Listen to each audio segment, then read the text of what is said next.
ladies and gentlemen, today we are doing 7-9 tessellations. A little bit of a different video today. And we are going to learn how to tessellate with a polygon in which we are using it like any regular shape. So there are 4 steps. I want you to write down these 4 steps. Let's be a little bit more clear on what we're doing. We are going to use rotations. So we're going to use rotations to create a tessellation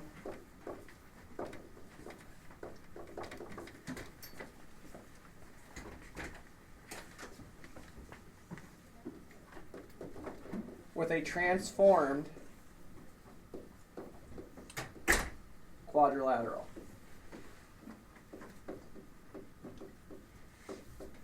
Four steps. Step 1.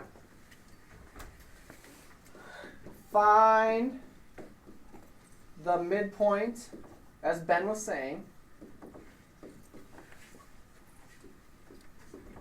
of a side.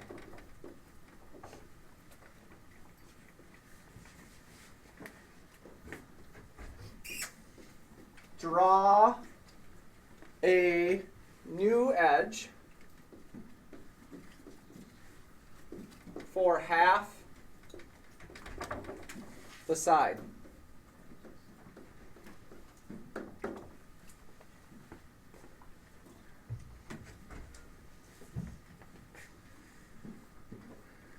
Copy the new edge.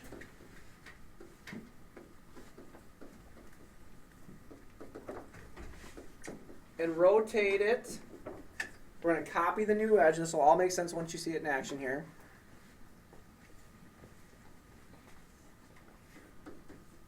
To form the opposite edge of the other half. And the directions are much more confusing than what it actually is when you see it in action here.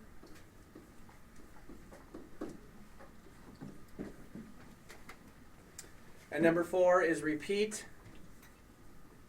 with other 3 sides. Am I in your way? Yeah. So,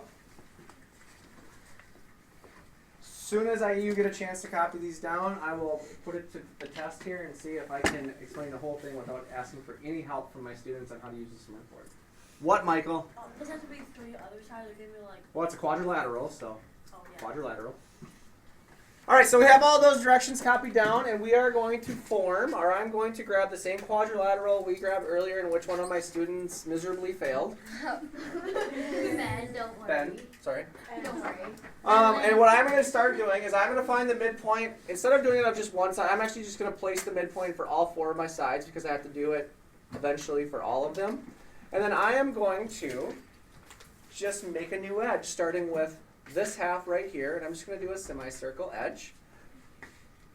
And then what I will have to do is use my technology ability, and I will have to copy this edge as the, whoops. Let's undo that. I will have to copy the edge I made. Sorry. I have to copy, I'm going to copy, then I'm going to paste. I could clone it too, yes. And then I'm going to rotate it. And as the directions tell you, I'm going to use it on the other half of my, and you can see my drawing isn't perfect, but I'm going to use it on the other half of my, on the inside half, on the opposite half, on the bottom side of that side. Does that make sense? Okay? So, and then what I'm going to do is I'm going to do the same thing over here. But I am going to do a shape like that. Got it? So then I'm going to, I can either copy it or clone it. So let's clone it so I don't have to do a paste. Where's my clone button? Okay, so it cloned. I'm going to pull it over here. I'm going to rotate it. I'm going to make up my other half. And I didn't do a very good job of finding the midpoints, did I? Okay.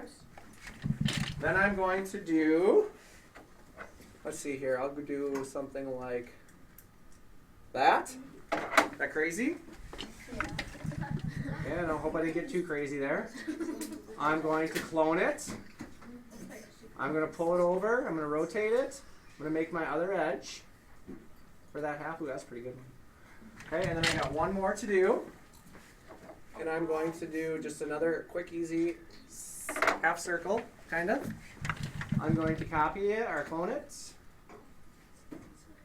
Clone. Rotate.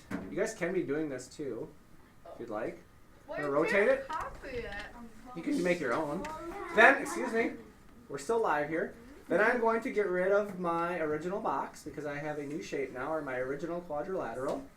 So it's gone. And then what I got to do, this is the part that I always got confused on, is I need to group everything together. So I'm going to group so that it stays as one shape, so it's going to be grouped. And then I am going to clone it. And I'm going to use the infinite cloner because I have to do it more than once. And I'm going to grab my shape and I am going to attempt to rotate it so that it fits. And again, I have a little bit of an error right here, as you can see, so that it fits together. Is it going to work? I hope. It's all wrong. It's all wrong. Ben is right. Yeah. Ben is. So again, it's not perfect because my midpoints weren't on, but do you get the idea there? Yeah. So that one, we're going to just say it worked, right? You have to turn it a little more. It's turned just fine. Okay, and then what I'm going to do is grab another one. You're just supposed to agree and say, Mr. Pottinger, looking really good, sir. Mr. Pottinger, really good. Looking really, really good. It looks like Texas. Check this one out. Oh. Okay, so then I'm going to grab one more. And you guys are going to have to help me figure out where this shape goes. Well, it's kind of. I got to rotate a little bit. I'm actually going to send an email message to all my former students from all the other years because they've always watched me fail miserably at this lesson. I'm kind of doing it right today. See how I have my midpoints still lined up exactly, but see how it's working? Should be working. This, if I would have lined my midpoints up, would not be there. I'll do one more just because I'm proud of myself. And we're going to rotate it. Where's this one go, you guys? I want to put it in here. Right there. You're good. Is that it? Keep turning it. No, come on, a little bit further. Yeah. Come on, Mr. Oh my God, look at that. Oh, it's one more. Thank you. Thank you. So following these 4 steps, we are able to make a transformed tessellation from a quadrilateral we started with. And this would be an example of using a not irregular polygon in which to tessellate. You guys cool? Yeah. Well, Ben's not because he got this wrong. But everybody else is.